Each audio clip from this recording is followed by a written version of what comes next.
Kakashi bilan ko'rishdi. Ismingni bo'lib ketdi. Mening ismim Naruto. Men Hayzivang bo'lmoqchi. Sen Hayzivang bo'lasan. Luffy qalabaqanda. Oy, xapamang muallim. Boshqa karton ketib qopdimi?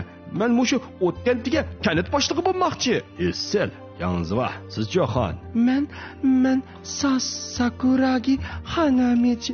Oy, siz bo'lsangiz boshqa karton ketib qolmay, mush kartonda g'it qisib o'tiring, ha? Men shu Sakura arzuyim mashigitga xotin bo'lishim. Mundada. O'zi tushaytirib olgan bezgakchiray, yaqila. Senchi isming nima? Mening ismim Sasuke. Kichikgina turib nima qo'ydi senga geylikni? Ismim Sasuke deyaptimi? Munda degina. Esil balakansa, munda xo'p balakansa.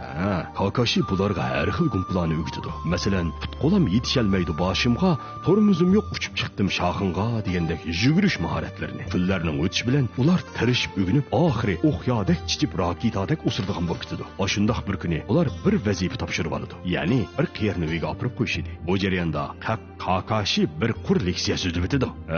Si darajalik vazifa hech qanday dushman uchirmaydi. Shunga sizlarcha qo'rqmay meninglar. Yeptih tugmay turibla, tuyuqsiz nadim bir nimalar chiqib, Kakashini parchilab o'tdi. Naruto bo'lsa, "Oh shit, endi ishtanga chichidigan bo'ldi-ku" deb turishiga, Kakashi yana tuyuqsizla paydo bo'lib kelib, bu dushmanlarning o'tini o'chirib o'tdi.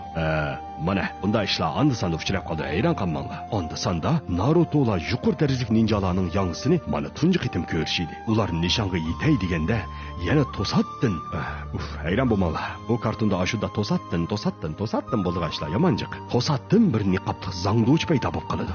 Mana bu dangliq kasbiy qotil Savut Dabazaning jiroq tuqqani Momoshi Zabuza edi. Ko'pchilik diqqat qilinglar. Bu dangliq qotil Momoshi Dabaza. Men degan Momoshi Zabuza. To'g'ri, sen nimaga kelding Momoda Zabuza? Bo'ldi, Zabuzani davra. Birisi menga pul berib, yining qiyrining jinini olib kel degan.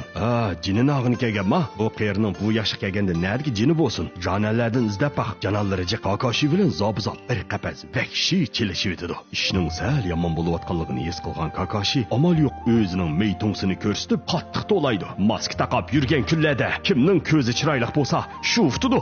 Darvaqa shundoq edi. Kakashi o'zining go'zalligi bilan ko'pchilikni qoyil qilib, Zabuzani zayya buzo qilib qo'ydi. Lekin dal bu vaqtda yana ashundoq tuyuqsiz-chi?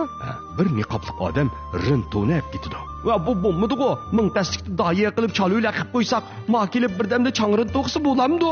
Lekin Kakashilar uchun u hech nima emas edi.